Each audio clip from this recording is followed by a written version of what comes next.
As a personal note, my parents actually originally grew up in the South in conservative circles. And so I know from the things they've told me, my dad has told me about how there was often a reluctance to change in certain ways. And now there are many conservatives who actually agree with the changes that were made when it comes to issues like segregation. But back then, when my dad was young, in the 50s, conservatives sometimes, maybe a lot of times, had trouble seeing certain things and being willing to change in certain ways. So in this video, I wanted to ask some questions that I think in a way are really just for discussion and self-reflection. I don't really have an agenda to try to say this is exactly what I want people to think. A lot of my videos are analysis, just trying to think through things. Sometimes I am giving information. A lot of times I'm giving information that I hope will be helpful to people. So this is a little bit of a different video just to get us thinking and talking about something. But I have been thinking about this. It's been on my heart because we're dealing with some really serious issues in our country, and people are taking sides on issues, and we need to do that. I mean, there are things we need to stand for. There's no doubt about it.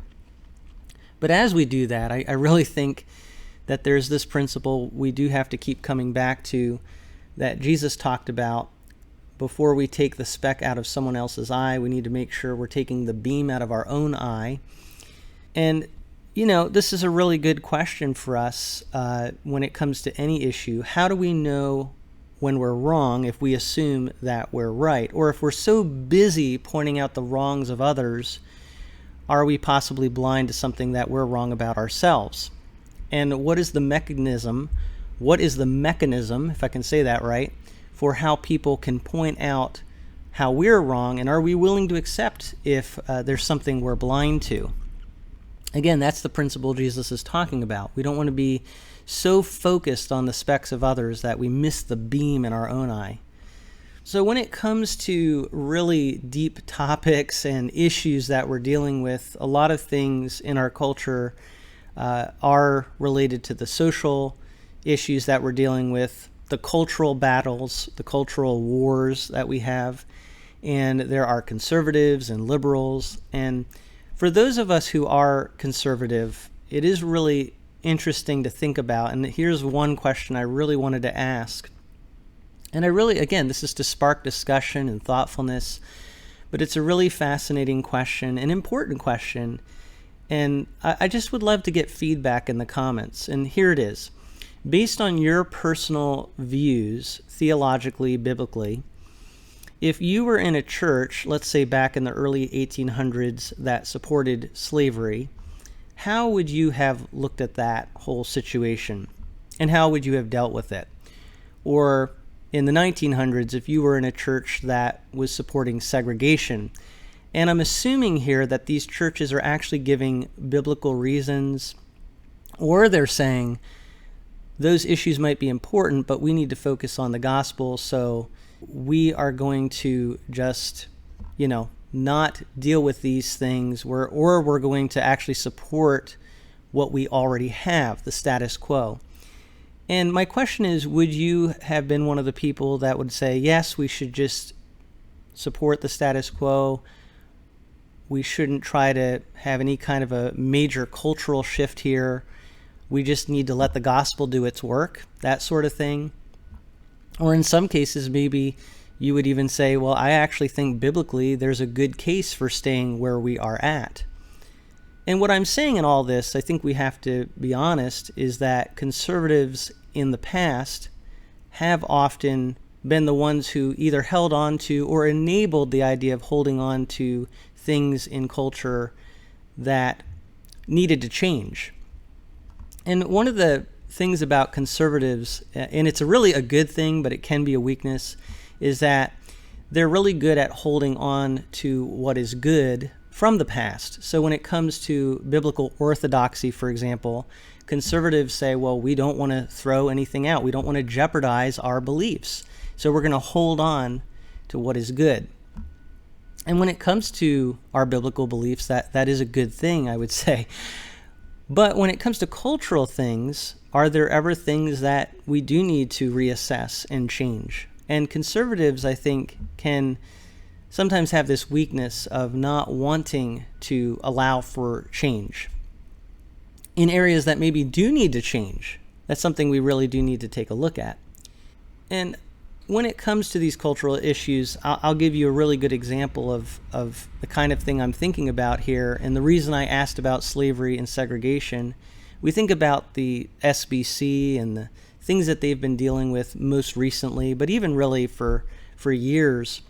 And when you look at the past of the SBC and you realize that there is an association of their group with the issue of slavery, for example.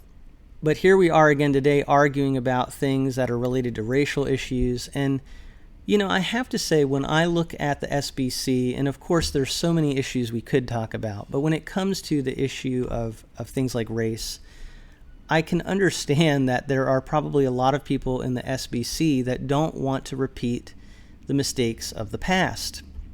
And before you say, well, that's not going to happen because we're not in the past, the point I'm really making here has to do with blind spots. That when we are so busy focusing on a lot of times legitimate issues with a side we don't agree with, we can be blind to our own side's weaknesses and faults.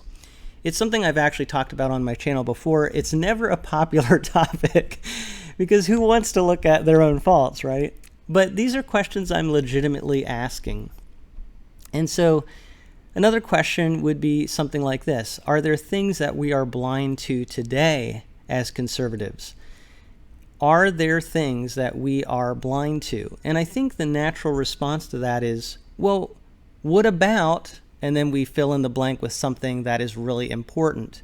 Because if someone tries to point out our weakness, we again go back to, but these things over here are so incredibly important. But that gets me back to my first question, or my earlier question about slavery and segregation. As a personal note, my parents actually originally grew up in the South in conservative circles. And so I know from the things they've told me, my dad has told me about how there was often a reluctance to change in certain ways. And now there are many conservatives who actually agree with the changes that were made when it comes to issues like segregation. But back then, when my dad was young, in the 50s, conservatives sometimes, maybe a lot of times, had trouble seeing certain things and being willing to change in certain ways. It's easy for us to look back at the past and say, yeah, those were changes that need to be made. My question is, are there today changes that need to be made? And is it hard for us to be willing to change because we're conservative? And are we doing kind of the same thing that conservatives of the past have done in situations like the past when it came to slavery, which so many of us today would say that was so incredibly wrong? Why would they uphold that system?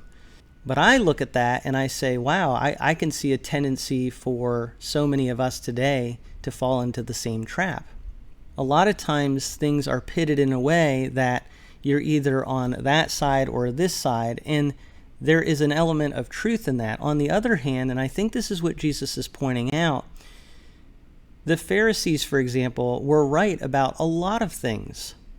But he still says, in the context of the Sermon on the Mount, while you're pointing out faults in others, you need to be very careful that you're not missing the beam in your own eye. And I think what we can say is there have been conservatives in the past that while they were probably pointing out legitimate problems in others, were missing the beam in their own eye on things like slavery and segregation. That's a painful thing to admit and to think about. And I understand the criticisms today, and again, I'm not saying we shouldn't make those criticisms and take our stand on certain issues, but as we do that, I think we really need to take a look at, do we have our own blind spots?